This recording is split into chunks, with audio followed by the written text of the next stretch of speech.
Now that you've completed each lesson, I really want you to think about all the hard work you've put in so far and all the things you've done to get to the level you're at now, both mentally and physically. I have a few takeaway points for you to keep that steady progression going. Let's take a look at those. Number 1 is to consider the order in which you learn and build up your skills. One of the greatest things about mountain biking is the freedom to develop your own unique style and set of strengths. It's truly an outlet for your own creative expression. With that being said, a little bit of structure in how you learn can really go a long way. I want you to think about mountain biking like a math equation. In order to learn something very complicated, you need to understand the basic laws and how one skill builds off another. For example, if you want to learn bunny hops, you need to get wheel lifts and wheelies figured out first. If you analyze the world's best riders, all the complex moves they are making on the bike are a combination of basic skills that have been developed into advanced techniques. Number 2, repetition. I cannot stress this enough.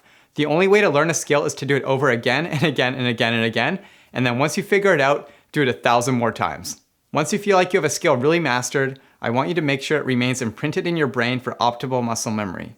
In order to achieve this, you need to perform a skill as much as possible and not go extended periods of time without executing it. Many people feel like they will eventually hit a plateau in their skill development, but this is really just a mental game. This plateau usually surfaces from lack of confidence and belief in one's own abilities.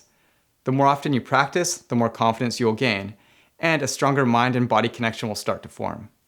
It's also important to know that many people learn at different paces and levels. For instance, many of the tricks that I have learned have taken me months or even years to learn, but friends of mine might have learned that same trick in weeks. However, once I learn something, it never goes away from my mind. I can do it forever as long as I continue to ride. This leads me into number 3, and that's riding at a level that's at the edge of your comfort zone and abilities. You always need to be pushing it, on the edge, but within your ability to get to that next level. This can be intimidating and quite scary at times, but it's an important mental practice to reflect on why you're pushing it. Perspective is everything when it comes to dealing with fear in the mental game of riding. If you are concentrated on your purpose and goals versus the potential risks, you will allow yourself to stay very focused on your goals. And remember, always visualize the very best case scenario and believe in your ability to progress. Once you start to figure this out and it becomes your complete mindset, you will always grow as a rider, and that progression will continue to grow every day.